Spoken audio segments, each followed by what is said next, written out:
Alright, hello! Welcome to this reading vlog.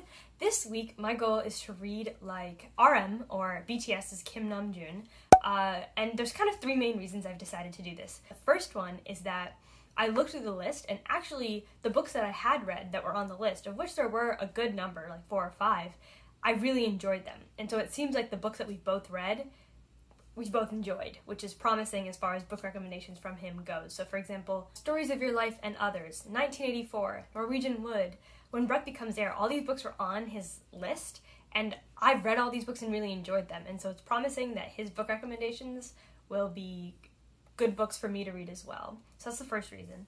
The second one is that I tend to read a lot more Eurocentric or Western-centric books than I'd like to. I want to read more globally just because it's kind of the best way to experience and learn about those cultures, and I don't do nearly enough of it right now, especially because I'm taking 2 literature classes this semester, and both of them are super Western Eurocentric, and I find that a lot of my literature classes tend to be like that, and so to try to correct a little bit and read more diversely, I'm hoping to pick up some books that RM recommends because, being from South Korea, obviously the majority of books he reads probably won't be by the same types of authors that I pick up being from the States.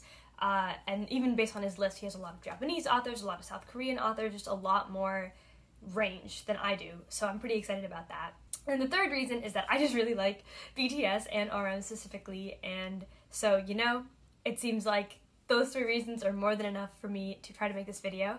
I've been wanting to do it for about a month or 2 now, and then I saw this other YouTuber who I will link below, along with RM's reading list, Carrie Can Read, made a video very similar, and she seemed to enjoy herself a lot, and the books she talked about I really enjoyed, and so I decided that it'd be a good idea for me to do it as well. Moving from that, the first book I'll be reading is Human Acts by Han Kang. So Han Kang is a South Korean writer, and this will be translated from Korean into English. So I will pop back in when I have more thoughts around the halfway mark of the book and let you know what I think. I'm not quite sure what other books I'm hoping to read this week.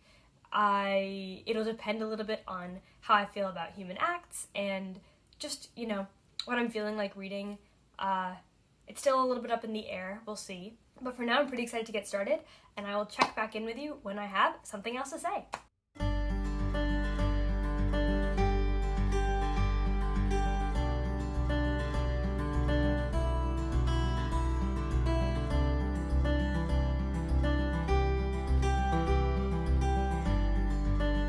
Okay, so I don't even know how to begin talking about this book. Okay, so I finished Human Acts by Han Kang. It wasn't very long at all.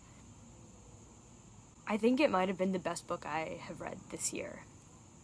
I think sometimes you read a book and it's fun and it's enjoyable and it's entertaining and surprising and you enjoy it for that reason, and then sometimes you read a book and it rips you apart and it leaves something there after you finish it, something that you won't stop thinking about for days, weeks. This book was so good. I didn't really give a description of what it was about before because, to be honest, I didn't really know. Human Acts is a book about this uprising in the Gwangju province in South Korea that took place in 1980, where there was a dictatorial government and there was a student-led revolt against the dictatorial government, and the government just came down and massacred hundreds of people and tortured a bunch of people, and there was tons of humanitarian atrocities committed. And I don't know, I think that because I've had such a Eurocentric, Western-centric schooling, I had no idea that any of this had happened. And reading it and reading these stories about things that really happened in Korea and having no idea that they happened was really jarring but really important. I think the way Han Kang chose to tell the story was absolutely masterful. She blends together a bunch... Oh, lighting change. She blends together a bunch of different points of view. So the book kind of reads like a short story collection almost, but where all the characters are in each other's stories, and oftentimes it's like telling the same event over and over, but from different characters' points of view, and sometimes really focusing in on a couple hours, sometimes going a much broader spans, and it really weaves together time in a way that's super interesting because it's all these characters that are suffering from post-traumatic stress from everything they've been through, And so the way that Hong Kong depicts them kind of falling in and out of different times, oh sorry, it's so bright, falling in and out of different times, I think it's really true to how people experience PTSD, and I think it left you feeling as jarred as the characters do, right? Because you're just hearing a story about a woman, you know, working a desk job, and then suddenly it flashes back to some really horrible thing that happened, and it's kind of the same idea where as much as they try to compartmentalize, things just flash back onto them. I don't want to spoil anything. Oh my god. Yeah, I think the book that I would compare this to, if I had to compare, would probably be A Little Life by Hanya Yanagihara, in that it's really difficult to read, and it's really painful and beautifully written, except I think it's absolutely masterful in a way that A Little Life didn't quite hit for me, because first of all, it's a true story, and second of all, it never felt like there was just this heavy-handed sadness in order to make me feel sad, and for no reason other than that. It felt so purposeful, and it felt like I was reading it for a reason, and like, no matter how hard it was to read, I was never angry at the author, because I felt like she was doing such justice to the stories of these people who experienced so much hardship because of what happened. I can't recommend this book enough. It's not very long. It's so beautifully written.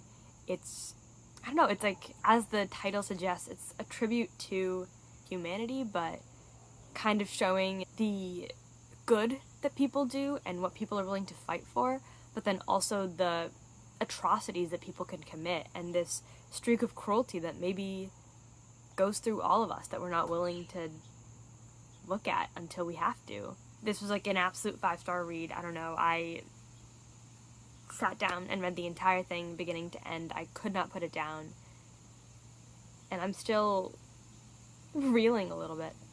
Okay, so I have to decide what I'm going to read next, and to be honest, I'm not quite sure what I'm going to read.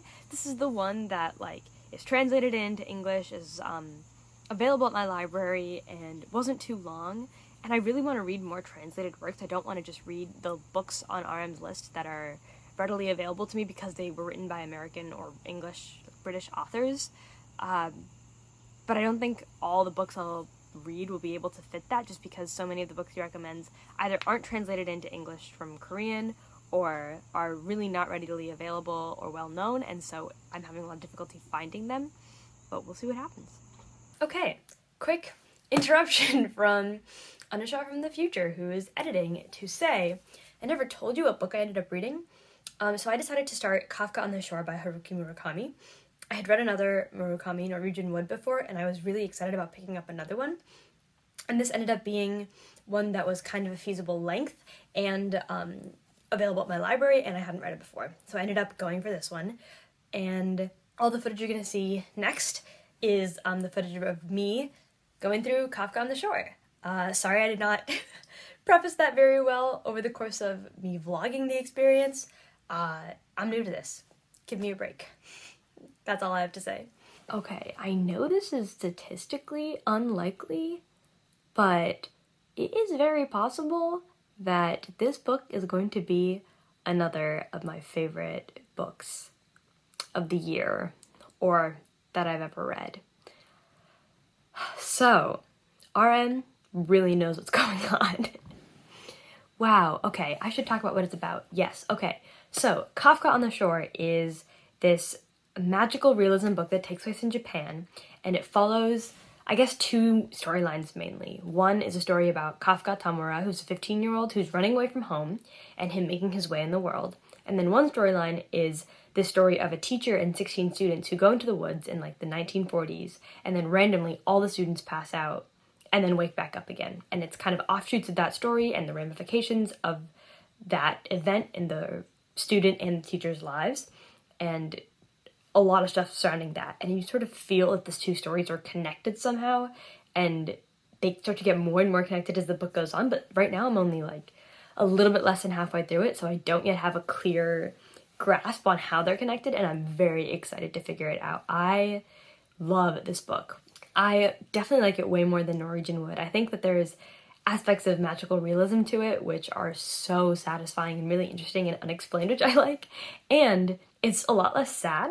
Like, it's just generally a little bit happier. I didn't feel like reading a sad book right now, so I'm glad. Norwegian Wood was very sad, and I'm pretty happy it is not that sad. So yeah, I am really glad I chose to pick up another Murakami, because while I liked Norwegian Wood, it would have been a shame if I'd missed out on this book, because I'm liking it a lot more. But you know what? So far, RM has not done me dirty, and so I am very excited to keep going. I will let you know what happens. If the third book I end up reading ends up being a new favorite as well, do I just have to stop reading recommendations from anybody but him? Or maybe I just need to read more Asian authors. What I've found is that some of my favorite books that I've read recently have been books by Japanese or Korean authors. Just something to think about. Maybe that's what I need to do, is read a more diverse world of books. Or maybe it's RM. But I will let you know how things are going and how I'm feeling about the book a little bit later on. Until then, see ya. So, I finished all 3 books that I was hoping to read for this kind of themed vlog where I was trying to read like BTS's RM. So let's talk. I kind of already wrapped up my thoughts about Human Acts. It's beautiful, haunting, incredible, probably one of the best books that I read this year, maybe ever. I'm honestly not sure, but wow, it was incredible. It was 5 stars. Next, I read Kafka on the Shore by Haruki Murakami, and this one was a little bit more confusing. It was a 4 star is what I've decided, but it started out being a strong contender for a 5 star, and the ending, I think, I like magical realism that isn't fully explained and that feels a little bit left on a cliffhanger, but this felt almost a little bit too confusing, too much for me, so that bumped it down a little bit. And then also I've read one other book by Haruki Murakami, and that's Norwegian Wood. And that novel has the same problem as this one, which kind of frustrates me, which is the way that Murakami handles sex, in that every single character who is a female wants to have sex with his male main character.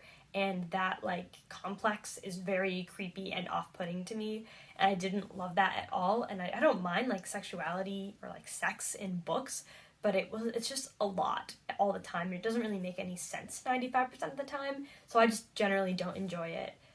And that existed in this book too. So those 2 things kind of pulled it down from, the 5 star to the 4 star. But it was still really incredible. I think the kind of confusing what's real, what's not real, magical realism tied really effectively into the real world. I loved that. And I think that Murakami does that, just based on this novel, better than a lot of other books I've read.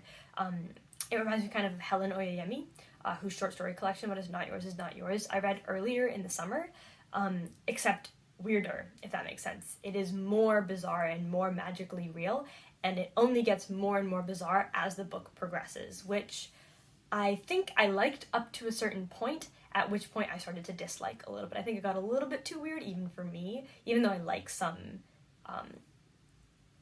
magical realism in my books. That's my 2 cents on Kafka on the Shore. I don't think I understood it to the extent that I want to, and I do want to reread it, honestly, but the ending just, didn't quite click with me, but I think after reading a little bit more about it, I understand it more, so that's something. So that's a 4 star. The next book I read is something that I haven't updated you about at all, and I'm sorry about that, but that is The Stranger by Albert Camus. And The Stranger is a small, pretty short, almost novella, about 100 pages, that's often lauded as, existential or absurdism philosophy writing, and it's fiction work, but it's kind of mostly about philosophy. And personally, I don't love philosophy that much, and so maybe going into the book with that in mind kind of made me a little bit tainted against it. But basically the plot of The Stranger is there's this man named Mersault. They're in France. I don't exactly know how to pronounce his name. But basically he's just very apathetic. He doesn't really feel all that much. He doesn't care all that much about anything. And then his general apathy has some very interesting and unexpected consequences. And kind of just watching all that play out. And I didn't know how to feel about this. I think I simultaneously felt like not enough happened and too much happened in the length of novel that I read. For about the first 60 pages, it was a slog to get through. It took me like a week to finish the first 60 pages of this book, and the last 45 I finished in a day because I was very curious to see what happened. And I think that kind of drastic turn almost over halfway through the novel was a little bit off-putting. And I don't think I understand how it pertains to the philosophies that it claims to be speaking to.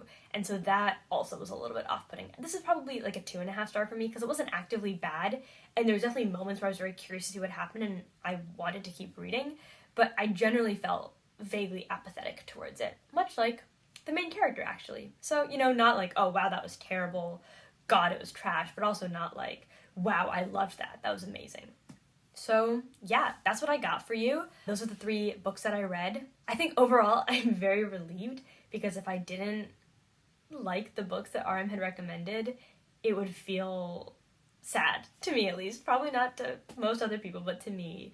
I'm super excited to pick up more recommendations from RM in the future, because even though The Stranger didn't exactly fall in my wheelhouse, both Human Acts and Kafka on the Shore were amazing. Human Acts was literally impeccable, and Kafka on the Shore was also incredible. So I'm super excited to pick up more books that he recommends. There's a super long list, again, that I'll link in the description. I'm very excited to read more books that he has recommended, because so far it seems like we are on similar wavelengths, book liking wise. But yeah, I'd be very curious to talk to somebody who's actually native to Japan or South Korea, because I think both books deal quite a bit with things that are very culturally important to those cultures, and being Indian and American, I don't really know that much about their cultures or their history, to be honest. And so I would love to talk to people who are actually from there. I've done my own research, of course, but like just talk to people who are actually from there to understand more of the significance of those novels. I highly recommend, especially Human Acts and Kafka on the Shore, I highly recommend them. And I will definitely be picking up more of the books that RM suggests in the future, which is such a great thing to be able to say, because it would have been so sad if I hated the books that I read.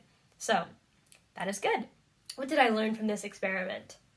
I learned that I'm not that good at reading books that I've kind of assigned myself to read. I don't like it, but I like the idea. I'm a very organized person, so I like assigning myself things to read in a certain time period, but I don't like, especially during the school year, I think assigning myself things to read within certain time periods feels like I'm creating assignments for myself, and I don't love that, so maybe I can only really handle that level of restriction and structure when I have more control over my own schedule and I'm not in the school year. Maybe like when I'm working. Yeah, maybe. That's something I learned about myself. I also learned that I really like books from other cultures. I'd never read a book written by a South Korean author, and this is like my second book in recent history written by a Japanese author.